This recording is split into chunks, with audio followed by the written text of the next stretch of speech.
Lisa Limmer schneidet ihre Blumen gleich am Morgen, dann bleiben sie länger frisch. Auf die Pfingstrosen haben wir heuer schon sehnlichst gewartet, weil es so lange so kalt war. Und da muss ich schauen, ob die oben schon ein bisschen weich sind, weil dann gehen sie auch in der Vasen auf. Weil wenn man die zu knospig schneidet, nachher bleiben die geschlossen.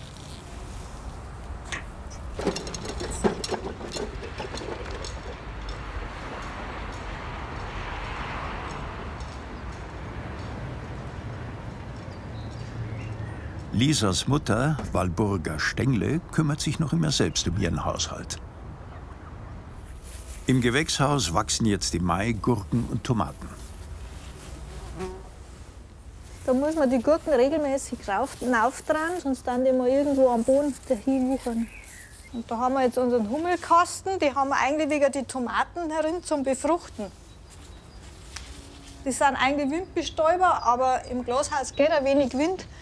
Und dann hat man festgestellt, wenn man Hummeln rein tut, dann befruchten die Tomaten.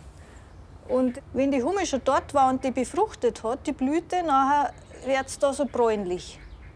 Da war es jetzt noch nicht dort. Die hat schon befruchtet und bei denen zwei, da kann man sogar schon die kleinen Tomaten sehen.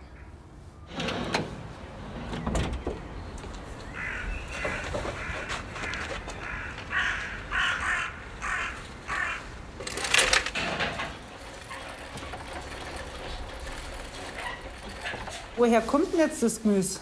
Das Gemüse ist jetzt aus Pipinsried von meinem Mann. Das sind jetzt schon die ersten Freilandkohlrabi. 2 Gärtnereien, wie kommt das? Ja, in der Gärtnerei bin ich aufgewachsen, das ist die von meinen Eltern.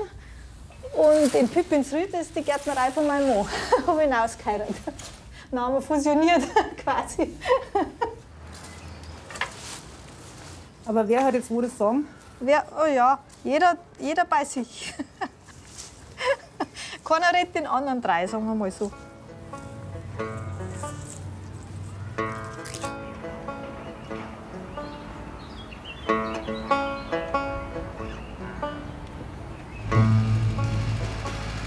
Die Felder im Dachauer Land, nördlich von München, sind Martin Limmers Wirkungsbereich.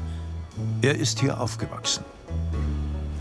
Also mein Großvater mütterlicherseits, das war der erste Gärtner in der Familie.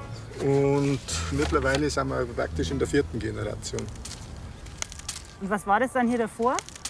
Das war ein landwirtschaftlicher Betrieb, ein ganz kleiner landwirtschaftlicher Betrieb mit 2 Milchkühen und einem Ochsen und ein Brotwerk Grund und eigentlich schon vor 70 oder 80 Jahren ein Nebenerwerbsbetrieb. Wie ist jetzt das, wenn man hier so aufwächst und man sieht die Eltern die ganze Zeit arbeiten? Ja, da habe ich mir überhaupt keine Gedanken gemacht, eigentlich. Das hat mich nie beschäftigt, dass andere vielleicht einen 8-Stunden-Tag haben und ich einen 14-Stunden-Tag oder so. Ich bin dann später erst einmal irgendwann draufgekommen, aber es hat mir auch nichts ausgemacht. Noch. Aber so richtig weg können Sie hier nicht, oder? Urlaub? Im Winter geht es eher, im Sommer ein paar Tage und im Winter mal Skifahren, Zeit lang. Aber der ganz große Urlaub, so wie andere Leute 3-4 Wochen, das geht nicht. Fällt Ihnen aber nicht? Nein, geht mir nicht ab. Das war mir zu lang.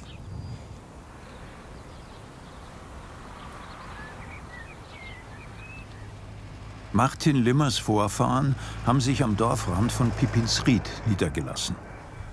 Aber auch hier kauft man heute im nächsten Gewerbegebiet ein. Im Ort gibt es keine Lebensmittelläden mehr.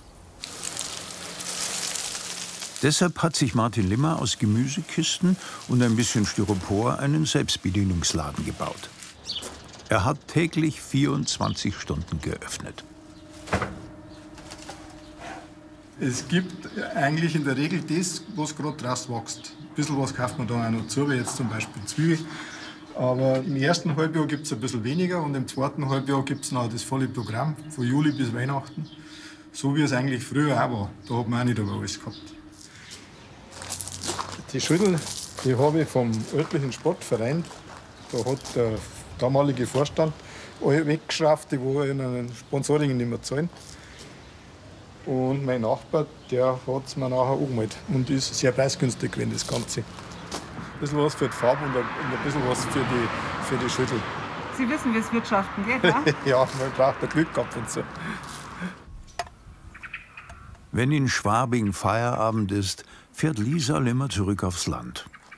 Die Kaffeepause fällt heute kurz aus.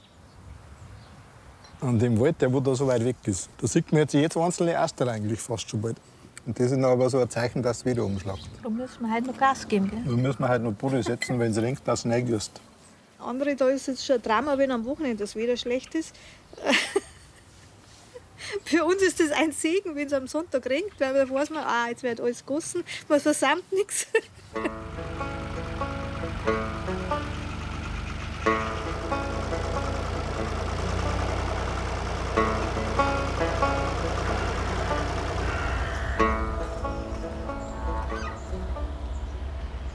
Es herrscht reger Verkehr auf dem Ostfriedhof. Im Juni ist die Erde endlich trockener und macht die Arbeit der Gärtner und Steinmetze angenehmer. Auch Florian Dosch ist in Sachen Grabpflege unterwegs. Ungefähr 900 Gräber betreut sein Betrieb in ganz München. Heute geht es aber um ein spezielles Grab.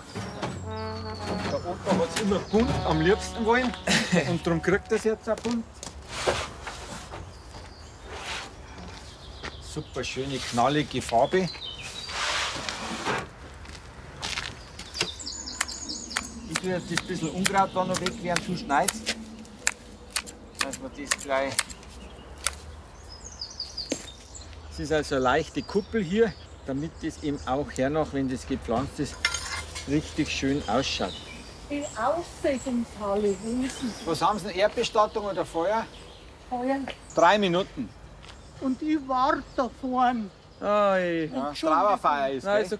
Bitte? Eine Trauerfeier ist. Ja, und um 9:45 Ja. Dauert eh noch ein bisschen. Gell? Sind Sie gleich dort? Was war denn der Opa für einer?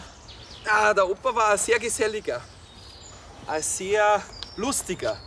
Und hat in der Regel immer eine Bierruhe gehabt, wie man in Bayern sagt. Den hat also nichts aus der Ruhe gebracht. Gras? Ja, oder genau. Passt.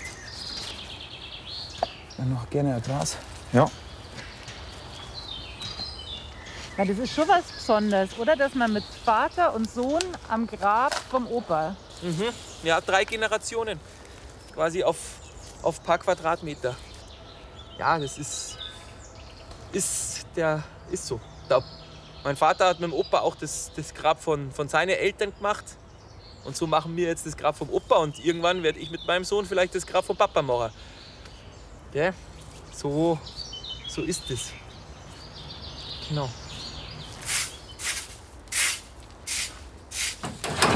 Hast du zufällig eine Kerze dabei? Wie bitte? Dass man Opa eine Kerze anzünden kann. Ich glaube, ich habe noch eine im Auto. Ich muss schauen. Machen wir noch ein Foto. Wunderbar. Jedes Grab wird nach dem Bepflanzen für die Kunden fotografiert. Aber dieses Bild ist für die Familie Dosch selbst. In Harlaching sind die Vorgärten gepflegt und die Grundstücke großzügig.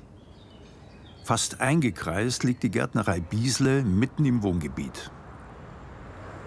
Auch wenn der Verkauf mittags geschlossen bleibt, wird drinnen gearbeitet. Rainer Biesle nimmt schnell ein paar Stecklinge, während sich seine Frau Barbara um ein ganz besonderes Prachtexemplar kümmert.